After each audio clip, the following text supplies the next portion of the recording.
are placed on the side of the head. Quite small, complex, and consists of many small parts working.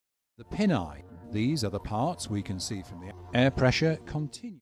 The air is forced up the eustachian tube to equalize pressure. First one, then a second, and finally a third systems. These components help gravity. This enables humans to